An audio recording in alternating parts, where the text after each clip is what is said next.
6 वाले में देखेंगे 1 2 3, 3 रो मर्ज है, कॉलम एक ही है, तो रो स्पेन 3, यहां पे रो स्पेन 3 लिखा।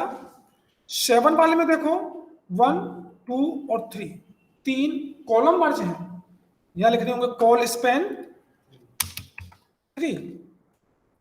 नेक्स्ट रो पे चले तैयार। नेक्स्ट रो में क्या है 8 9 10, 3 टीडी है, 3 टीडी डाले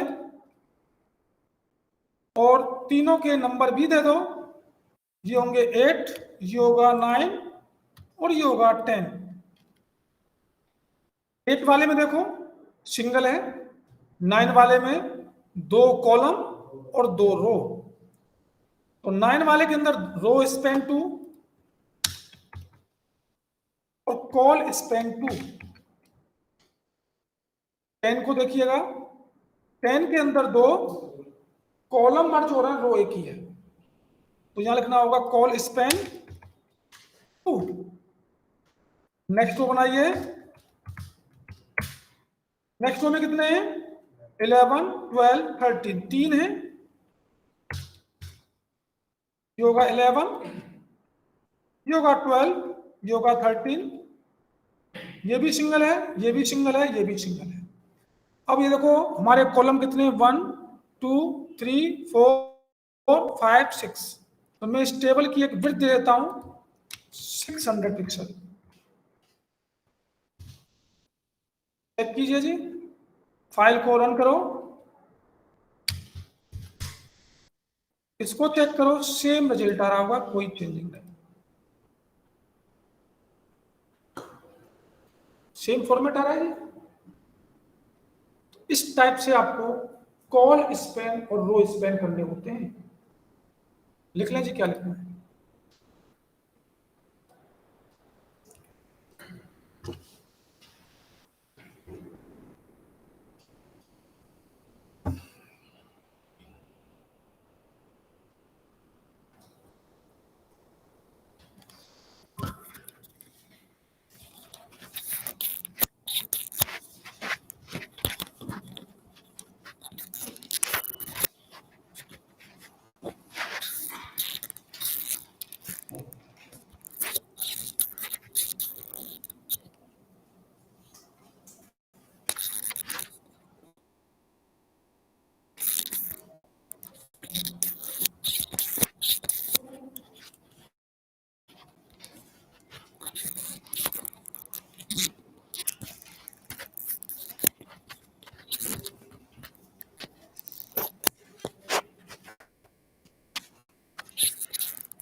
चलो जी आगे।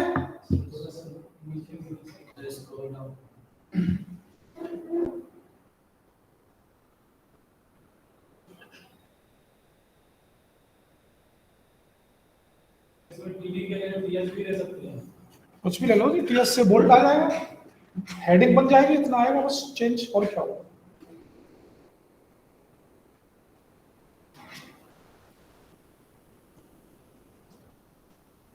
जो ऑनलाइन है समझ में आ रहा है?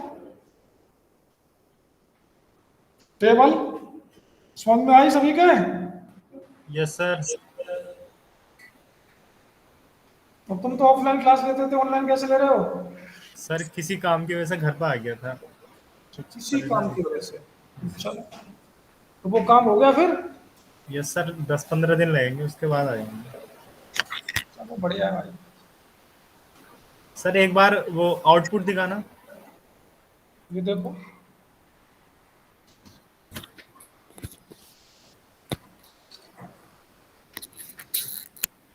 मुझे एक टेबल और बनानी है और इस टेबल को करते हैं कमेंट।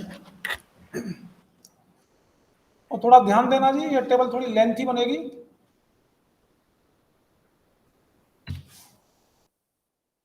मैंने टेबल में कलर देना बताया होगा आपको।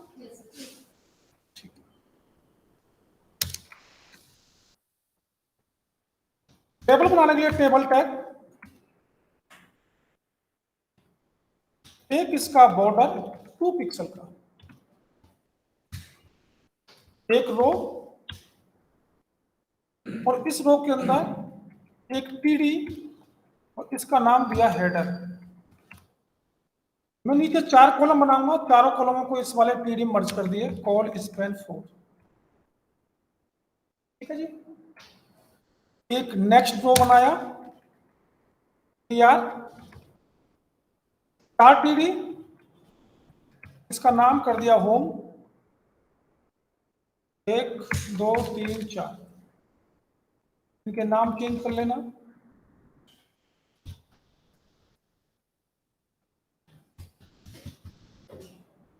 एक रो और एक पीढ़ी, चारों कॉलम मर्ज, कॉल स्पैन 4, इसका नाम किया सेंटर।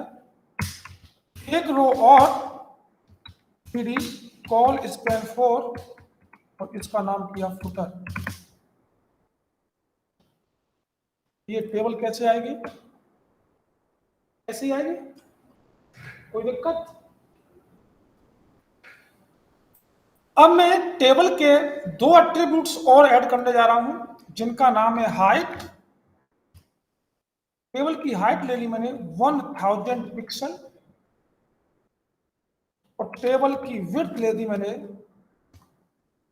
100%। परसेंट जो होता है पेरेंट पे डिपेंड होता है, तो टेबल का पेरेंट कौन है? बॉडी। बॉडी की विड्थ लेगा। और हाइट इंडिपेंडेंट यूनिट है, तो हाइट तो जितनी है उतनी रहेगी। चेक करते हैं जी। टेबल की हाइट 1000 पिक्सल, विड्थ 100%।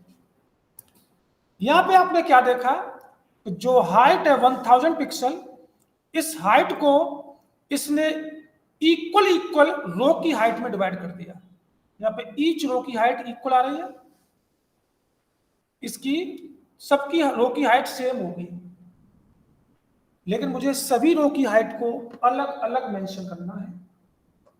तो यहां पे लिखेंगे आप फर्स्ट वाली रो की height is equal to 150 pixel. आपको 1000 पिक्सल हाइट को डिवाइड करना है। सेकंड रो की height is equal to 50 pixel. Third row की height is equal to 700 pixel. और फोर्थ रो की हाइट कितनी बच गई? 100 पिक्सल बच गई, टोटल 1000 हो गई।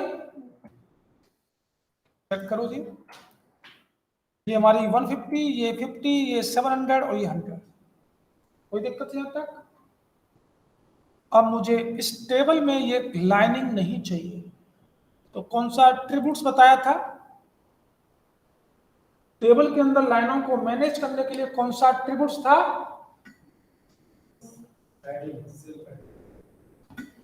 Sir rule. रूल, बिल्कुल। रूल्स की 5 वैल्यू बताई थी। मुझे टेबल के अंदर लाइनें नहीं चाहिए, नन। टेबल के इनसाइड लाइनें रिमूव हो गई। ईच रो का कलर देना है, ईच रो का कलर दीजिए BG colour is equal to orange, BG colour is equal to wheat, BG colour is equal to grey और BG colour is equal to black.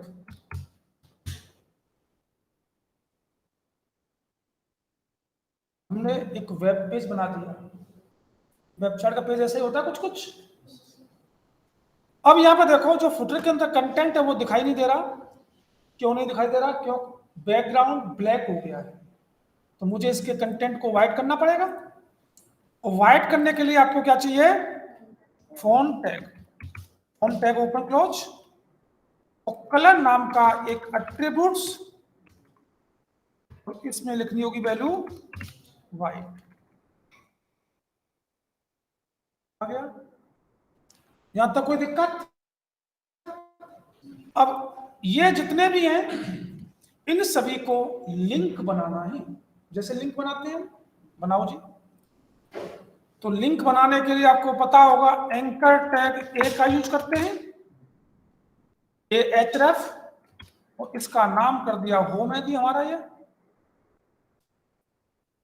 अब इन सभी को लिंक बना दो, कंटेंट चेंज कर दो,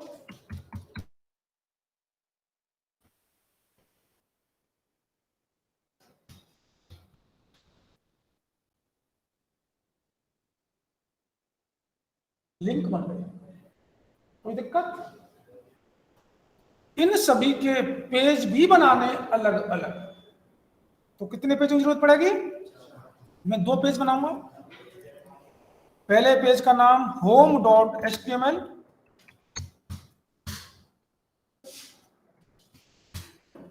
अपना स्ट्रक्चर, तो यहां पर एक H1 टाइप या H2 टाइप की हेडिंग, होम पेज डाटा, और एक पैराग्राफ दे दो 100 वर्ड का। कंट्रोल ए कंट्रोल सी, एक पेज और बना दो about.html, पेस्ट कर दो, लिख देंगे about पेज डाटा। एक और बना दो न्यूज का, न्यूज डॉट, लिख देंगे दिस इज न्यूज पेज।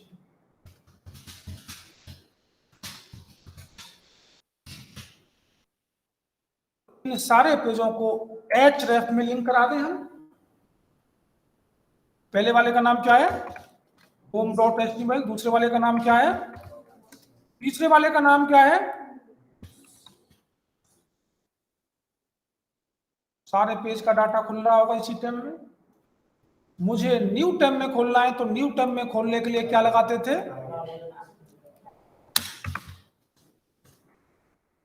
सब में यही पेस्ट करना होगा।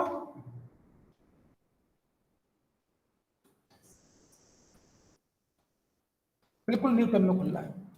मुझे न्यू टैब में नहीं खोलना। कहां खोलना है? इस सेंटर के अंदर। मैं होम पर क्लिक करूं तो होम का पेज का डाटा सेंटर में आए, अबाउट पे क्लिक करूं तो अबाउट का डाटा आए, न्यूज पर क्लिक करूं तो न्यूज का डाटा आए। जहां पर खोलना है आपको इन पेजों के डाटा को, वहां पर आपको यूज करना होगा आई फ्रेम। क्या यूज करना है? इस सेंटर को हटाएंगे और यहां पर आपको आई फ्रेम बनाना है। आई फ्रेम बनाने के लिए आई फ्रेम टैग ओपन और आई फ्रेम टैग क्लोज करना होता है। एक इसका नाम दीजिए, कोई भी नाम दे दो। रिजल्ट इसका नाम दिया। आई फ्रेम की एक हाइट, कितनी स्लो की हाइट है, कितनी है, और एक विड्थ मैंने कर दिया भाई 50% विड्थ पर आई फ्रेम बन के आए। देखो जी 50% बिट पर आ रहा होगा, आई फ्रेम का एक एरिया दिखाई दे रहा है, ये आई फ्रेम का एरिया है। तो अब मुझे मेरा कंटेंट इसी में आएगा 50% पर, लेकिन मुझे चाहिए 100% पर।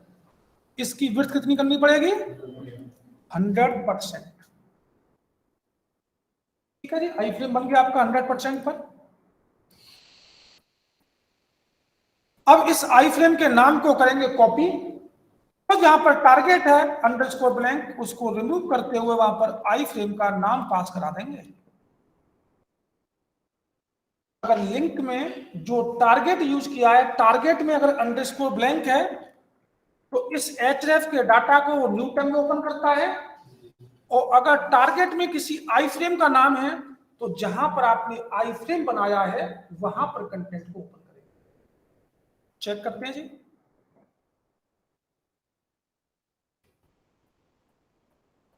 आ रहा है जी?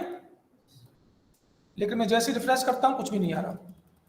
मैं चाह रहा हूं रिफ्रेश करने पर होम का पेज डिफॉल्ट आना चाहिए। तो इस आई फ्रेम के अंदर एक एट्रीब्यूट्स और ऐड करना है, सोर्स नाम का। तो इस सोर्स में जिस पेज का नाम दे देंगे वो आपका डिफॉल्ट आएगा। सेव किया और चेक किया, होम आ गया। बाकी यहां से चेंज करो सभी को, सारे आ रहे होंगे। बाय डिफॉल्ट होम आएगा, क्योंकि हमने सोर्स में होम दे रखा है।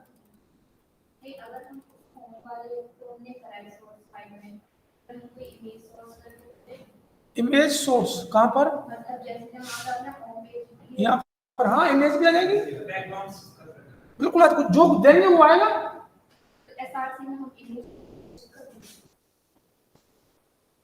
यहाँ पे किसी पेज का नाम देना होगा, उस पेज के अंदर इमेज लगा दो आप। और यार ये पेज बना तो रखे भाई, अलग से पेज बना लो एक, यहाँ पे मत दो होम को, क्या दिक्कत है? यो लो इसको लिंक बना, मैंने कमेंट बना दिया, तो ये होम का पेज आ रहा होगा डिफॉल्ट आपका, उससे क्या फर्क पड़ता है? IMP डायरेक्ट नहीं दे सकते, यहाँ पर पेज ही बनाना पड़ेगा। पेज ही लोड कराएंगे आप, उस पेज के अंदर जो कुछ लिखेंगे वो डिफॉल्ट आएगा। बात समझ में आई?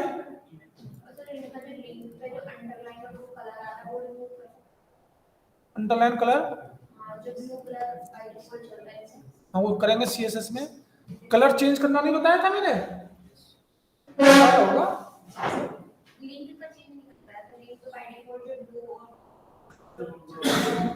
ब्लू को चेंज नहीं किया था ग्रीन वगैरह में, कर देते हैं। तो आपको जाना होगा बॉडी के अंदर, और यहाँ पर कुछ एट्रीब्यूट्स ऐड करने हैं। जितने भी लिंक होते हैं उनका फॉन्ट का कलर हमारा जो ब्लू आ रहा है वो ब्लू ना आकर ऑरेंज आए। तो देखो जी ऑरेंज आ रहा होगा इस लास्ट वाले का, केवल ऑरेंज हो गया। मुझे करना है कि जिस जिस लिंक पर मैं विजिट कर चुका हूं, वी लिंक जो पर्पल आ रहा है वो पर्पल ना आकर कैसा आए? ग्रीन आए। ये ग्रीन भी आ रहे होंगे सारे। और जब मैं क्लिक करके रखता था तो कैसा आता था? रेड। ये रेड नहीं आए, तो यहाँ लिखेंगे A link, A for active link, ये येलो आ जाए। रेड कर दो, रेड को हाई हाई डिफॉल्ट, ब्लैक कर दो। देखो ये चेंज हो गई है,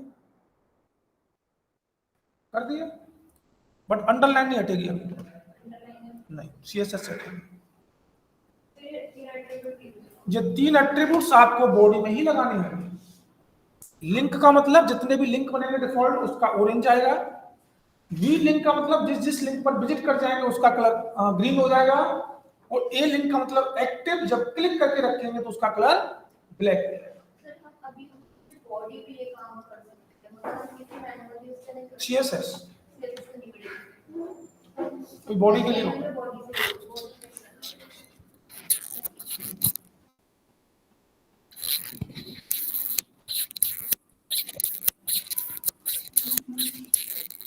सर नीचे वाली स्क्रीन दिखाना, नीचे वाला कोड दिखा रहे हैं, दिखा रहे हैं।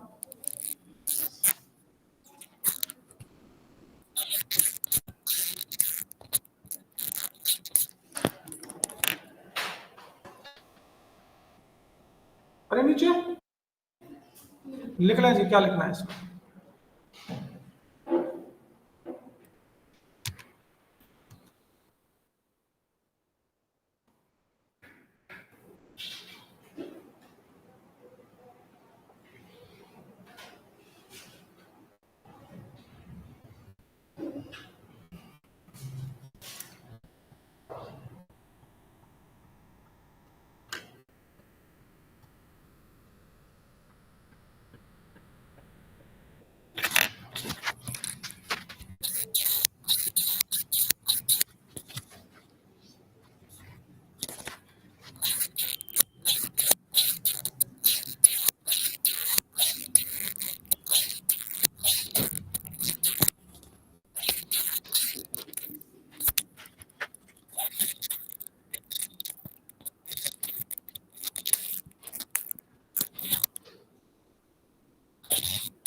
पिछले असाइनमेंट सारे हो गए?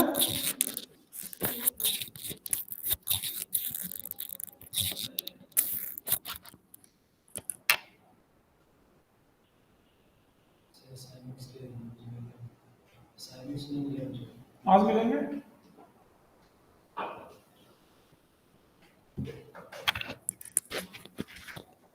वो हमने थोड़ा स्पीड से करा दिया था इसलिए नहीं मिले। आज मिलेंगे।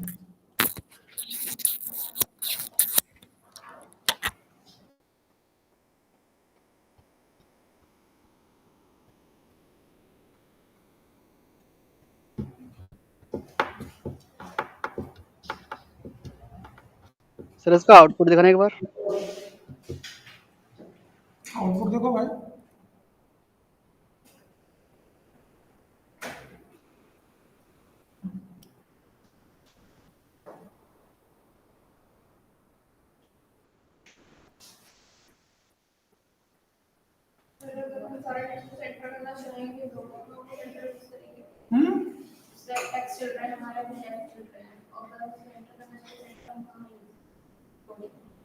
क्या चीज लेफ्ट चल रहा है? 100% पे आ रहा है जी। लेफ्ट में कहाँ चल रहा है? 100% पे आ रहा है। जो हमारे नेविगेशन पैनल तो सेंटर टैग लगा दो, जो इसका कॉलम होगा उसके सेंटर में आ जाएगा। जो ये कॉलम बना होगा जहां से जहां तक का, उसके सेंटर में आ जाएगा। सेंटर टैग लगा दो, ठीक है ना।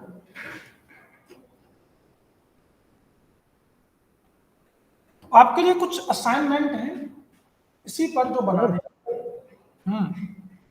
सर ये आपने कांटेक्ट में आपने कुछ भी तो दिया नहीं, केवल हैज रख रखा है आपने, ऐसा क्यों?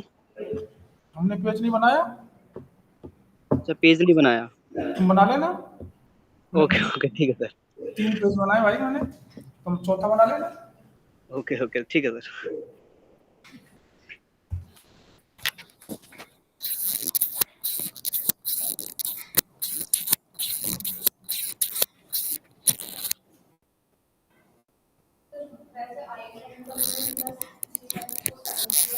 आई फ्रेम का मतलब है कोई एक एरिया क्रिएट करना और उस एरिया में किसी कंटेंट या किसी ऑब्जेक्ट को डिस्प्ले कराना। ये मेन उद्देश्य है आई फ्रेम का। आगे चल के हम बताएंगे आपको। यूट्यूब की कोई वीडियो है, उस यूट्यूब की वीडियो को पार्टिकुलर एरिया में कैसे लाएंगे आप अपने ब्राउजर पर, तो वहां पर आई फ्रेम ही यूज करना होगा, वहां पे भी जरूरत पड़ेगी इसकी। जैसे कि सर हम चाहते हैं कि हमारी कोई वीडियो है जो हमने अपलोड की है, लगभग 10 वीडियो हमने अपलोड कर ली, जिसमें कि हम चाहते हैं कि हमारी पहली वीडियो ये सबसे पहले दिखाए जबकि यूज़र हमारी आईडी को विजिट करे तो। भाई साहब आपको यूट्यूब की वीडियो लगानी है, कैसे लगानी है वो बताएंगे आगे, ठीक है। मैंने आई फ्रेम बताया, वीडियो की बात ही नहीं हो रही अभी तो आई फ्रेम की बात हो रही है, ठीक है। ठीक।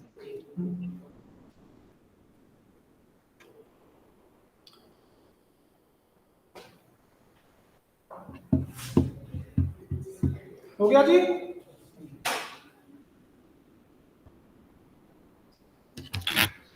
कुछ टास्क है तो आपके लिए।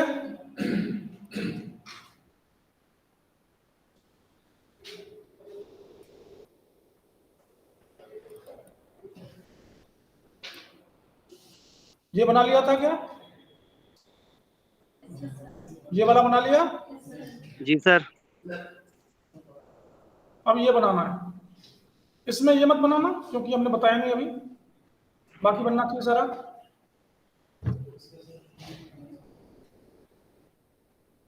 और इन सभी के पेज भी बनाने हैं आपको, और इस पेज का डाटा यहां पर ओपन होना है, ठीक है।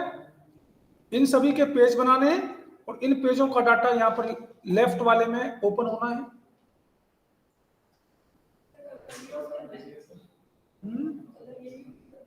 कोई भी कर लो, मिल जाए तो इसे यूज कर लो। ये बन गया था एक। ये एक मिनट रुको, ये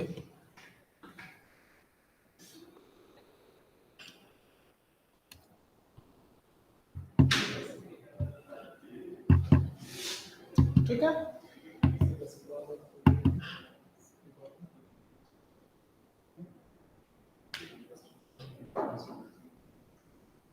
कोई दिक्कत? चले आगे। तो फर्स्ट वाला फर्स्ट वाला लो जी।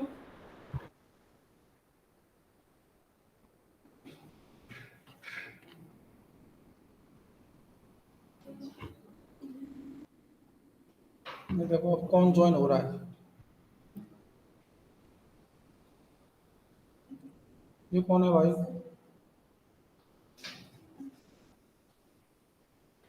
ये सनी को आवाज आ रही है मेरी?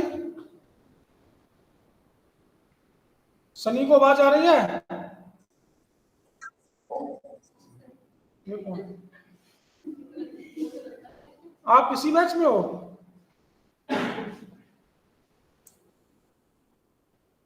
चलो जी, हो गया ये। अब आगे का टॉपिक है हमारा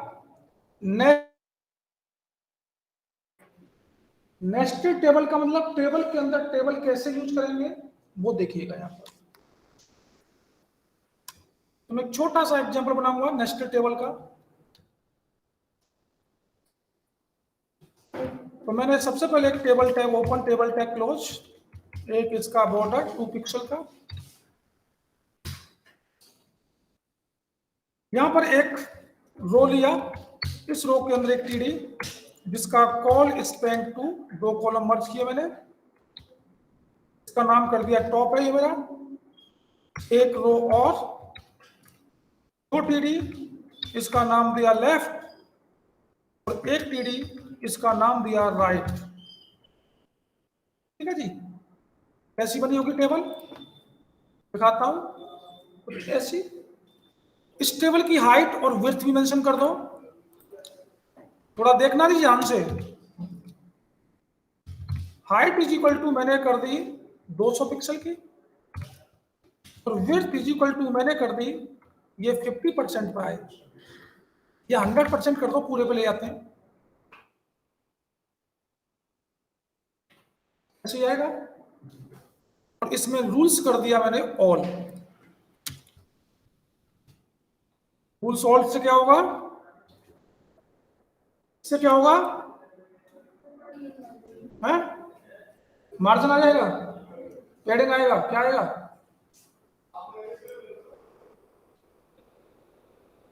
ऑल से क्या होगा, सर सारी लाइन हट जाएंगी। आप लोग पढ़ नहीं रहे जी बिल्कुल। सर जो डबल लाइन आती है वो खत्म हो जाएंगी। वो खत्म नहीं होगी, वो सिंगल लाइन में आ हाँ जाएगी भाई। हाँ सर, सिंगल रह जाएगी।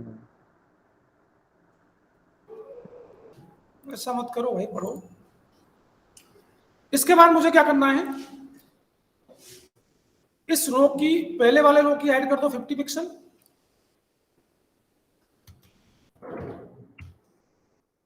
तो सेकंड रो की कितनी हो गई 150, कैसे आएगा। अब मुझे इस वाले के अंदर एक हॉरिजॉन्टल और 3 वर्टिकल कॉलम बनाने हैं, ऐसा कुछ करना है। तो बन सकते हैं क्या बिना नेस्टेड के? नहीं बन सकते, क्योंकि मुझे इसी के अंदर एक हॉरिजॉन्टल और 3 वर्टिकल बनाने हैं। तो आपको इस लेफ्ट वाले के अंदर अगेन टेबल का यूज करना होगा। तो आप लेफ्ट वाले में जाएंगे, जहां लेफ्ट लिखा हुआ है उसको नीचे करो और यहाँ पे again table tag open, table tag close करेंगे, एक इसका बॉर्डर दे दो 1 पिक्सल का, और आपको करना क्या है, एक रो, इस रो के अंदर एक टीडी जिसका नाम कर दिया मैंने अप, 3 बनाएंगे नीचे, तो तीनों कॉलमों को मर्ज कर दो, colspan 3, next row, next row के बाद 3 टीडी, लेफ्ट 1, लेफ्ट 2 और लेफ्ट 3।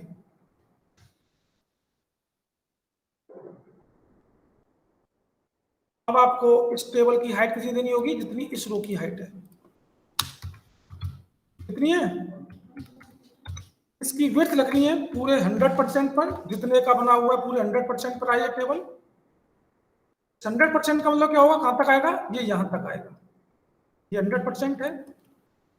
अब इस हाइट को डिवाइड कर दो, पहली रो की हाइट इक्वल टू 50 पिक्सल, दूसरी रो की हाइट कितनी हो गई 100 पिक्सल, 150 था, और चेक कर लो जी, बन गए। ये होता है नेस्टेड। बिना इसके आप नहीं बना सकते थे टेबल को यूज किए हुए। अब यहाँ पर ये देखो इधर शिफ्ट हो गई है, तो आप क्या करेंगे, यहाँ पर विड्थ भी मेंशन कर देंगे करना चाहो तो, और जरूरत पड़े तो ईच रो की विड्थ भी अलग अलग रख देंगे जरूरत पड़े तो।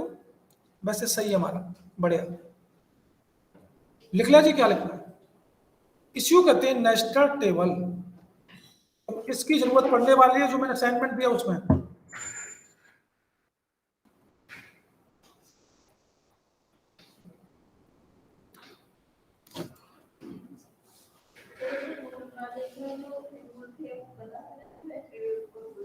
रूल्स 5 थे। रूल्स था पहला ऑल, कॉल्स, ना, रोज, नन और ग्रुप। ग्रुप बाय डिफॉल्ट होता है।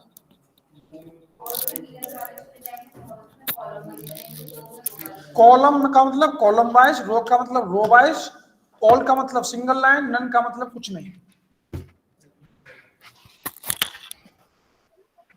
ठीक है जी।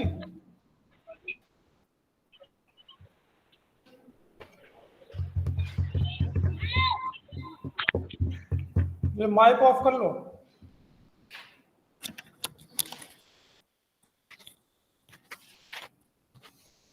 कल का टॉपिक है हमारा HTML फॉर्म।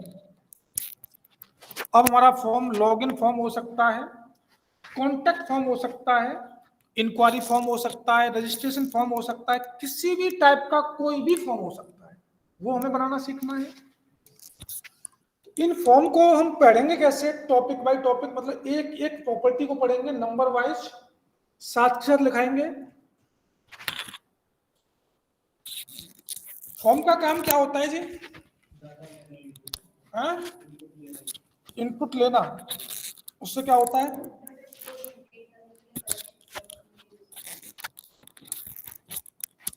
ठीक है। अगर आपसे कोई पूछता है फॉर्म जो टैग है उसके कौन कौन से एट्रीब्यूट्स होते हैं, कोई बता सकता है? ठीक है।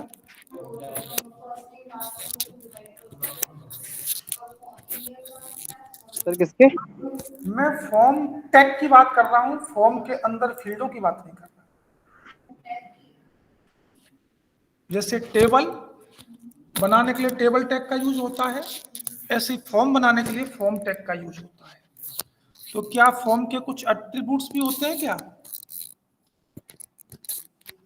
हाँ, होते तो हैं जी। कौन कौन से होते हैं?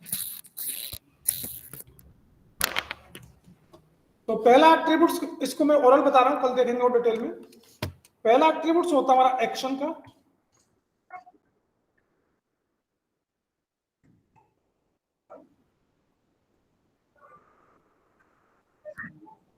ये लक्ष्मी, ये क्लास कौन ले रहा है आपकी?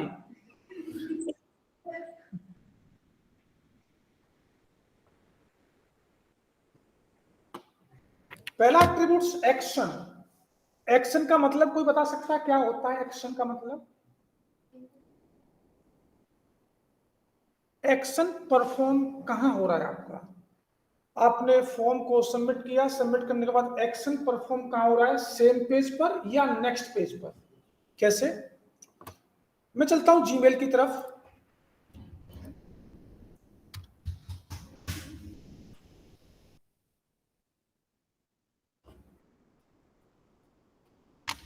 और मैंने यहां पर गलत ईमेल दे दिया, ये क्या हुआ?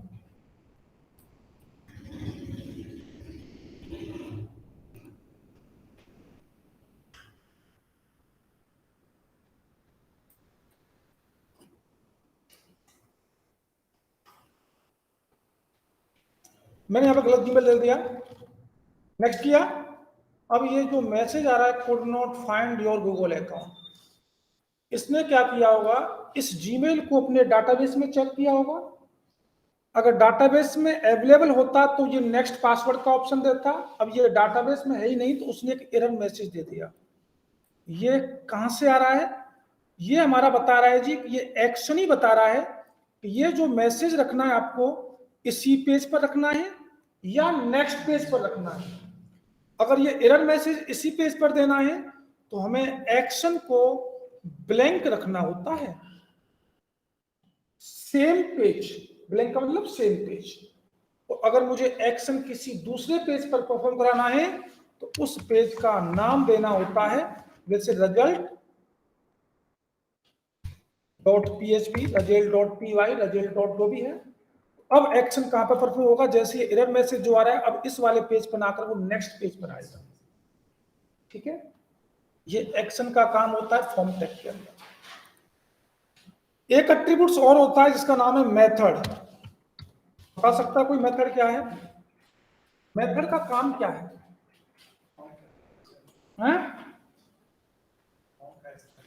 फॉर्म का स्ट्रक्चर है। हवा में तीन मत चलाओ, बताओ तो बताओ। जैसे मैंने बताया अभी, अब ये गलत ईमेल है। अब गलत ईमेल डाटाबेस में तो चेक हो रहा है, लेकिन इस रिक्वेस्ट को डाटाबेस तक कोई ले तो जा रहा होगा, नहीं ले जा रहा होगा? जो ले जाने का काम करता है वो मेथड का ही काम है। फॉर्म के डाटा को सर्वर तक ले जाना, देन सर्वर से रेस्पॉन्स लाना, वो किसका काम होता है? मेथड। मेथड कितने टाइप के होते हैं? दो टाइप के। एक होता है गेट मेथड और एक होता है पोस्ट मेथड। ये दोनों एट्रीब्यूट्स जो मैं बता रहा हूं ये बैकएंड पर्पज से, फ्रंट एंड में इसका कोई मतलब नहीं है, लेकिन फ्रंट एंड में ही पूछते हैं आपसे। ये ध्यान रखिए, आपको पता रहना चाहिए।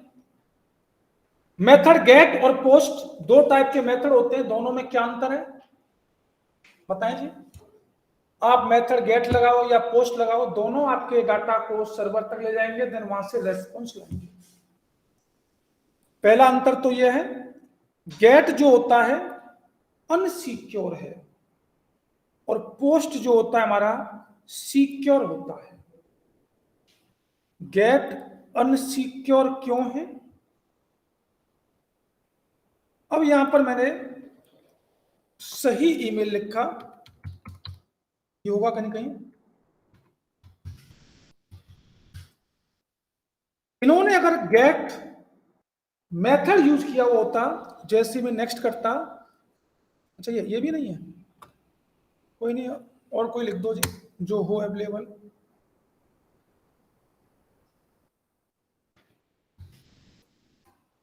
ABC होगा, मैं अपना ही लिखता हूं।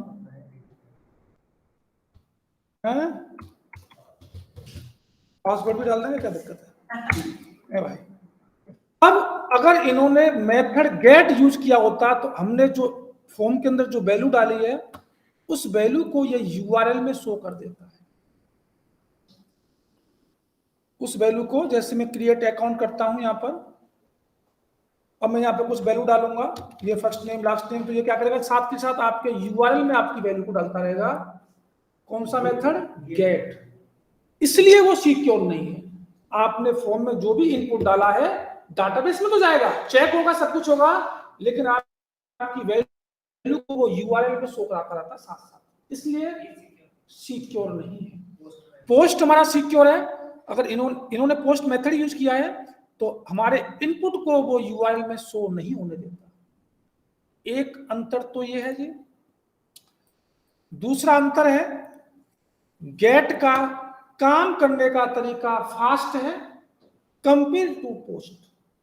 पोस्ट हमारा स्लो है, गेट हमारा फास्ट है। अब गेट फास्ट क्यों है, पोस्ट स्लो क्यों है? फॉर्म में काफी बड़ा फॉर्म है आपका, अगर मेथड गेट यूज किया हुआ है तो गेट क्या करता है, आपके होल इनपुट में से 1200 कैरेक्टर के डाटा को रीड करेगा, सर्वर को सेंड करेगा, फिर वापस आएगा, फिर 1200 करेक्टर रीड करेगा, फिर सर्वर को सेंड करेगा। मतलब आपका जो डाटा जा रहा है वो टुकड़ों की फॉर्म में जा रहा है। जब टुकड़ों की फॉर्म में जा रहा है तो टाइम कॉम्प्लेक्सिटी बढ़ जाती है वहां पर। पोस्ट क्या करता है, फॉर्म में 2 MB तक के डाटा को सर्वर को एक साथ सेंड कर सकता है, और आज तक 2 MB से बड़ा फॉर्म न बना न बनेगा फ्यूचर में कभी भी। 2 MB का बहुत बड़ा डाटा होता है, इसलिए ये स्लो है, क्योंकि पूरे डाटा को वो एक साथ लेके जा रहा है सर्वर पर। और गेट क्या करता है, थोड़ा कुछ डाटा उठाया सेंड किया, कुछ डाटा उठाया सेंड किया, कुछ डाटा उठाया सेंड किया। जब सिक्योर नहीं है, अब ये फास्ट हो स्लो हो इससे मतलब क्या, जब सिक्योर ही नहीं है। जब सिक्योर नहीं है तो इसको बनाया क्यों फिर, और कोई पर्पस तो होगा इसका बनाने का। अगर आप लोगों ने सुना होगा, देख सुना है,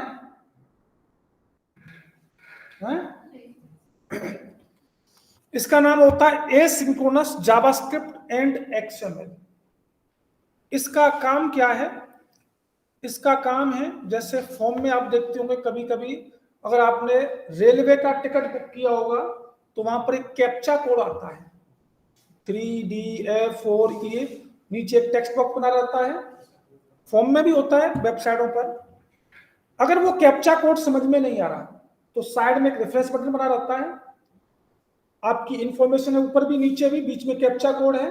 आपकी समझ में नहीं आया, आपने रिफ्रेश बटन को रिफ्रेश किया, नया कैप्चा आ गया, लेकिन पेज का डाटा रीलोड नहीं हुआ। अगर किसी पार्टिकुलर एरिया को रीलोड कराना है, वहां पर एजेक्स का यूज करना होता है। यूट्यूब होता है, यूट्यूब जब बफरिंग करता है तो पार्टिकुलर यूट्यूब का एरिया ही रीलोड होता है, पूरा पेज रीलोड नहीं होता, वहां पर एजेक्स का यूज हो रखा है। गूगल मैप है, जिस पार्टिकुलर एरिया को जूम करते हैं केवल वही एरिया जूम होता है, वहां पर एजेक्स का यूज है। तो जब आप एजेक्स लगाते हैं तो वहां पर हमें मेथड की जरूरत होती है। तो वहां पर जो मेथड लगेगा गेट लगेगा, क्यों लगेगा, क्योंकि हमको पार्टिकुलर एरिया को रीलोड करना है भाई साहब, इनपुट को यूआरएल में छोड़ नहीं जाना है, हमें तो रीलोड कराना भाई साहब, कोड उठाओ डालो यहाँ पर कैप्चा नया लाओ। तो वहां पर आप जो मेथड यूज करेंगे गेट मेथड यूज करेंगे, क्योंकि फास्ट है ये। और देखते हैं कल, ठीक है इतना कीजिए आप।